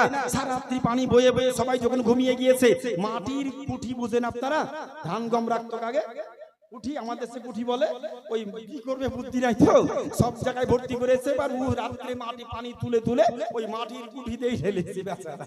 মাটির কুঠিতে 2-10 বালতি পানি পড়লে ও কুঠি কি আর ঠিক থাকবে নাকি? ও গলে সব একেবারে শেষ হয়ে গিয়েছে। আমাকে তো হাসির কথা মেলা শুনিয়ে দিল, কিন্তু আমরা তো বাঙালি, গুজবে কান দিবেন না, গুজব ছড়াবেন না। আমি বললাম বাপরে, আমি স্বপ্নে পেয়েছি একটা মোমবাতি, আর মোমবাতিতে বলেছে মাওলানা আপনি যখন নদিয়ায় জালসা করতে যাবেন মোমবাতিটা জ্বালিয়ে দিবেন আর মাইকে ঘোষণা করবেন এলাকায় ভাগ্যবান ব্যক্তি কে আছেন। আমার মোমবাতিটা স্বপ্নে পাওয়া মোমবাতি, মোমবাতিটা জ্বলছে। এই মোমবাতিতে কোনো ব্যক্তি বাড়ি থেকে মোমবাতি খরিদ করে নিয়েছে, আমার মোমবাতির আগুনে ঠেকিয়ে যে যে ব্যক্তি নিজের ঘরে 1 ঘন্টা জ্বালাবে, সকালবেলায় ঘুম ভাঙার পর দেখবে বালিশ উঠালেই 50,000 টাকা ক্যাশ। গুজবে কান দিবেন না, গুজব ছড়াবেন না। আচ্ছা আমার মোমবাতিটা জ্বলছে, এই মোমবাতি থেকে কোন লোক আগুন ধরাতে আসবে কি আসবে না? আসবে কি আসবে না? আচ্ছা কোন ব্যক্তি আগে আসবে? এই আলীনগর হাজিনগর গ্রামে সব থেকে যে কৃপণ কামজুস ব্যক্তি, ও মানবে না, কিন্তু নাতি পোতাকে বলবে যারে যা আগুনটাকে ধরিয়ে নিয়ে আয়। আমার আগে যদি কেউ টাকা পেয়ে যায় আমার থেকে পস্তানি আর কারো থাকবে না। কি বলছি না, আমার থেকে পস্তানি কারো থাকবে না, তুই আগে যা। আচ্ছা 10 জন চলে আসলো, 10 জনের পর কি আর কেউ ধরাতে আসবে না? কারো লোভ হবে না? আরো 20 জন আসবে, 30 জন আসবে, 100 জন আসবে। 3 ঘন্টা বক্তব্য রাখবো, 2 ঘন্টা বক্তব্য রাখবো। আচ্ছা মিডিয়ার যুগ, আশেপাশে গ্রামে ইসলামপুর, শ্রীমপুর, বাহাদুরপুর, মোথাবাড়ি, নতুন প্রাণ, নতুন গ্রাম, এই যত আশেপাশে গ্রামগুলো আছে, এই সব গ্রামে মাইকে মাইকে ফোনে ফোনে বলবে না, আমা, খালু, বিহাই, বিহান, আমাদের গ্রামে একটা পীর সাহেব এসেছে, একটা আল্লাহওয়ালা ব্যক্তি এসেছে, স্বপ্নে মোমবাতি, বলেছে মোমবাতিতে আগুন ঢেকে ঘরে জ্বালালেই 50,000 টাকা। বলবে না? চারিদিক থেকে মোটরসাইকেল নিয়ে ছুটছে, কোন মুদিখানার দোকানে একটাও মোমবাতি আর নাই। রাত্রি 12টার সময় দোকান করে বলছে যা আছে দাও, এই একটা মোমবাতির দাম তুমি 100 টাকা নাও, তবুও শিকার 50,000 টাকা লস করা যাবে না। আগুন ধরালেই বাড়িতে 50 পাওয়া যাবে। 2 ঘন্টা চলার পর আমি ঘোষণা করলাম, বাপরে আপনারা তো লক্ষ লক্ষ মোমবাতি জ্বালানো দেখলেন, হতে পারে কি পারে না? বলছে হ্যাঁ হতে পারে। ও খুব খুশিতে শুনছে বেচারা, জি কোনো ব্যাপার না, আপনি ঠিক বলছেন, আপনি ঠিক বলছেন, আপনি ঠিক বলছেন। আমি ঠিক যখন সবই বলছি, বাপ এই যে 2 ঘন্টা ধরে বক্তব্য রাখলাম, 2 ঘন্টা মোমবাতিটা আমার জ্বললো, এই 5 টাকার মোমবাতি, একটা হিন্দু অমুসলিমের কারখানা তৈরি করা মোমবাতি, ওখানে লেখা আছে শিব মার্কা, শিব মার্কা মোমবাতি, আর প্রোডাক্টের জায়গা নদিয়া, ডিস্ট্রিক্ট নদিয়া, ওই প্যাকেটের উপর লেখা আছে ডিস্ট্রিক্ট নদিয়া।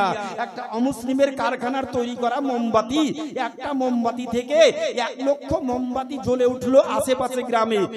আচ্ছা আমার মোমবাতির আগুনের তাপমাত্রাটা একটু কমেছে না বেড়েছে? কিছু হয়নি, কিছু হয়নি। মৌলবি নাট বল্টু সব ঢিল হয়ে গেছে। এবার বলছেন কোন দিক থেকে কোন দিকে ওষুধ চলে আসলো, না তো একটু তো কমেনি, একটু কমেনি। ভালো করে দেখেন, ভালো করে দেখেন, ভালো করে দেখেন, হুজুর একটু কমেনি। আমরা একটা 5 টাকার মোমবাতি যদি এত পাওয়ার হয়, একটা 5 টাকার মোমবাতি হিন্দুর ফ্যাক্টরি থেকে, অমুসলিমের ফ্যাক্টরি থেকে তৈরি করা একটা মোমবাতি থেকে 2 লক্ষ মোমবাতি জ্বলে উঠলো। আমার মোমবাতির তাপ, আপনার মোমটা কমেছে, অগ্নিশিখা তাপমাত্রা একটু কমেনি, একটু কমেনি। এই অগ্নিশিখা তাপমাত্রা, এই একটা 5 টাকার মোমবাতি যদি এত পাওয়ার হয়, 2 লক্ষ মোমবাতি জ্বালানোর পরে একটু তার অগ্নিশিখা তাপমাত্রা না কমে, যেই নবীর নূরখানাকে আল্লাহ নিজের হাতে জাতি নূর দিয়ে তৈরি করে, আল্লাহ গোটা বিশ্ব জগৎকে তৈরি করলেন নবীর নূর দিয়ে, ওই নবীর নূরখানা যেমন ছিল তেমন আছে, কিয়ামত পর্যন্ত তেমন থাকবে, একটু পরিবর্তন হবে না, একটু পরিবর্তন হবে না। এটাই হচ্ছে আকীদা বিশ্বাস। নারায়ে তাকবীর, নারায়ে রিসালাত, নারায়ে হায়দারি, নারায়ে হায়দারি, জশ্নে ঈদ মিলাদুন নবী, নারায়ে তাকবীর। আজকে নবীকে নিয়ে ছেলে খেলামু শুরু করেছো। নবী পড়াশোনা জানে না, শিক্ষা জানে না। 30 পারা কোরআন হচ্ছে মহাবিজ্ঞান, আর নবী হচ্ছেন মহাবিজ্ঞানী। জোরে মুহাম্মতে বলি সুবহানাল্লাহ। যেই নবীকে সম্বোধন করে মহান রব্বুল আলামিন পবিত্র কোরআন শরীফ সূরা ইয়াসিন 22 পারা, সূরা ইয়াসিন আয়াত নাম্বার 1 2 3, আল্লাহ পাক বলেন, ইয়াসিন ওয়াল কুরআনিল হাকিম ইন্নাকা লামিনাল মুরসালিন। ইয়াসিন বাই দা ভয়েস কোরআন, no doubt you have been banished the path Isa alayhi salam declared, after me shall come the splendor of all the perfect and holy ones, and shall shed light upon the darkness of all the perfect subset, because he is the messenger of Allah. জোরে মুহাব্বতে বলি সুবহানাল্লাহ। আল্লাহ বলছে, নবী গো, আমি আল্লাহ তোমার প্রতি বিজ্ঞানময়, দর্শনময়, ভূগোলময় মহান গ্রন্থ আল কোরআন অবতীর্ণ করেছি। কোরআন হচ্ছে মহাবিজ্ঞান, তুমি হচ্ছে মহাবিজ্ঞানী। যে নবীকে সৃষ্টি না করলে বিশ্ব জগৎ তৈরি করতে না হতো না, সেই নবীর মুহাব্বত, ভালোবাসাই ঈমান। ইবাদত আর মুহাব্বত, ইবাদত আল্লাহর জন্য, ইবাদত হবে আল্লাহর হুকুম, আর ইবাদত পালন করবে নবীর মুহাব্বতে। জোরে বলুন সুবহানাল্লাহ। গাদার গাদা নামাজ পড়লো, কপালে ঘটা ফেলালো, হাঁটুতে ঘটা। আচ্ছা নামাজ পড়লে এখানে ঘটা পড়বে, কিছু নামাজিকে দেখা যায় এখানটা কালো ধাব্বা। আচ্ছা এইখানটা মাথা থাকে নাকি? মাথা ঠেকার তো জায়গা এটা নাই। কোন সুন্নি আলিমকে, কোন বিজ্ঞ পণ্ডিত আল্লাহর বলিদের কপালে কারো এইরকম ঘটা দেখবেন না যেমন ওদের দেখা যায় কালো ধাব্বা, দুধ থেকে চিনা যায় পাকা। ওয়াহা ওয়াহা ওয়াহা হা 24 নাম্বার 24 ওখান থেকে দূর থেকে দেখা যায়। আমার বলার উদ্দেশ্য বাবা জীবন, যে নবীর পদাঙ্ক অনুসরণ করা, ইবাদত আর মুহাব্বত। নামাজ পড়বো, আল্লাহর হুকুম পালন করব, নামাজ পড়া ফরজ, নামাজ পড়বো নবীর মুহাব্বতে পড়বো, হজ করব নবীর মুহাব্বতে করব, যাকাত দিব নবীর মুহাব্বতে দিব, আপনার ওসুর দিব, ফিতরা দিব নবীর মুহাব্বতে করব। আল বুগযু ফিল্লাহ আল হুব্বু ফিল্লাহ। কাউকে যদি ভালোবাসতে হয় আল্লাহর মুহাব্বতেই ভালোবাসতে হবে। কাউকে যদি কারো প্রতি শত্রুতা রাখতে হয় আল্লাহর জন্যই শত্রুতা রাখবো, আল্লাহর জন্যই কাউকে মুহাব্বত ভালোবাসা রাখবো। বলার অনেক, বক্তব্যের সূচনাই বক্তব্যের সমাপ্তি। ভাষাগত হয়ে তাকে ভুল ত্রুটি ক্ষমা প্রার্থী। আমার অভ্যাসটা একটু খারাপ, ন্যূনতম 3 ঘন্টার পূর্বে আমি বক্তব্যের লাইন সাইজ করতে পারি না, বসেই বলি, কিন্তু কম করে 3 ঘন্টা। তবেই বক্তব্য সাইজে আসলে মানুষ শিক্ষামূলক জ্ঞানমূলক কিছু ঔষধ বলি আমি দিয়ে থাকি। 100 কোটি দরুদ ও সালাম পাক মদিনায় বর্ষিত হোক এই মজলিসের তরফ থেকে। একবার মুহাব্বতে বলবেন আল্লাহুম্মা আমিন। সবাই বলি আল্লাহুম্মা আমিন। আমার স্টেজের সভাপতি বলছে, হুজুর আপনি যে আমিন বললেন, দেশের লোক পাগলা বোকা তাই আমিন বলল, আমি কিন্তু একবারও আমিন বলিনি। এরে বাপরে, কি লোক গো, আমি তো অবাক হচ্ছি। আচ্ছা আপনি আমিন বললেন না কেন? উনি যে নিজে অসুখ ধরাচ্ছে, বলছে হুজুর দেশের লোক পাগলা বোকা, এক দেশ থেকে অপর দেশে কথা যায় টাওয়ারের মাধ্যমে, স্যাটেলাইটের মাধ্যমে, আয়নোস্ফিয়ার তরঙ্গের মাধ্যমে। আপনারা তো আলিফ বেপড়া লোক, অত বুঝবেন না, আমি বিজ্ঞানের লোক। কিন্তু বেটা জানে না আমি 111 জন বিজ্ঞানীর জীবনীকে পুঙ্খানু রিসার্চ করেছি। 111 জন বিজ্ঞানীর জীবনীকে বাংলা ভাষায় যেমন কথা বলছি, আমার বাপ মায়ের দুয়ার বর্গতে আমি 3 ঘন্টা কেন 4 ঘন্টা মাতৃভাষার মতো ইংরেজিতেই বক্তব্য রাখবো ইনশাআল্লাহ। আজ একটাও কথা বলিনি, বাংলায় পিওর বলছি, একটাও ইংরেজি মিক্সচার বলিনি। একটা শুধু ছোট্ট একটা 2 লাইনে কোটেশনটা শুধু দিলাম। ও ভেবেছে আলিফে পড়া মৌলবি মানে এরা বিজ্ঞান দর্শন বুঝে না। হুজুর এক দেশ থেকে অপর দেশে তো টাওয়ারের মাধ্যমে যায়, মেশিনের পাওয়ারে কথা যায়। আপনি যে আমিন বলবেন, পাবলিক যে আমিন বললো, 100 কোটি দরুদ ও সালাম পাক মদিনায় বর্ষিত হোক, দেশের লোক পাগলা আমিন বললো, আপনিও বুঝেন না আমিন বললেন, আমি কিন্তু বলিনি, তাই নাকি? খুব ভালো লোক তো, আপনি এমন বলেননি। আচ্ছা আপনার বাপ মা বেঁচে আছে না মরে গিয়েছে গো? হুজুর দুটোই মরে গেছে। ঠিক বলছেন তো? বলছে হুজুর মানুষ মিথ্যা কথা বলে একটা কতিপয় কোন জায়গায়, কিন্তু বাপ মায়ের মরার ক্ষেত্রে কেউ কি অত বড় মিথ্যা কথা বলতে পারে? অত বড় মিথ্যা কেউ বলবে না হুজুর, বলবে না তো? বলেন না। আপনার বাপ কতদিন আগে মারা গিয়েছে? 5 বছর, মা 10 বছর। কোথায় মাটি দিয়েছে? এখান থেকে 100 কিলোমিটার দূরে। আচ্ছা যদি বলি, এখনো বলিনি, যদি বলি future tense, not past tense, not present tense, but future tense, যদি বলি, এখনো বলিনি, যদি বলি আপনার বাপটা হারামি ছিল, যদি বলি আপনার মাটা হারামি ছিল, এটা একটু রাগটাগ হবে নাকি? আচ্ছা 10,000 লোক আর ওই স্টেজের সভাপতি ওইখানকার স্কুলের মাস্টার, ওকে যদি মঞ্চে আমি বলছি যদি বলি আপনার বাপ হারামি ছিল, আপনার মাটা হারামি ছিল, এটা একটু রাগটাগ হবে নাকি? আচ্ছা ওর রাগটা হবে না? পাই না যে মাইকে স্ট্যান্ড তুলে আমার মাথায় চাপিয়ে দেয়, বলছে আচ্ছা বেয়াদব লোক তো, আপনি শিক্ষিত মানুষ, আপনি এমএ বিএড করা লোক, হাই স্কুলের মাস্টার, আচ্ছা বেয়াদব তো, আমার বাপ হাদিস সাহেব মানুষ, 10 বছর আগে মারা গিয়েছে, আপনি আমার বাপকে হারামি বলছেন? অসম্ভব, অসম্ভবই কথা বলতেই পারি না। পাবলিক বলছে এখনই বললেন আপনি।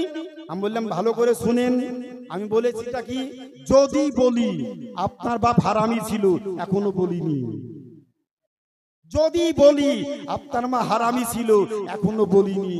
কথাটা ফাঁক রেখেছি আমি, এখনো বলিনি।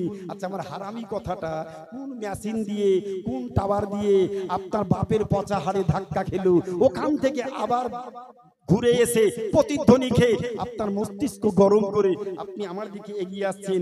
ওই মেশিনের নামটা কি? এই মলবি, ওই মেশিনের নামটা কি বলো? ওই মেশিন যার নাম যা এখন জানো না এক একটা টাওয়ারে 3টে কোম্পানির মেশিন চলে, তুমি তোমার মেশিনের নামটা বলে দাও, ওই টাওয়ারেই আমার মেশিনটাও লাগানো আছে।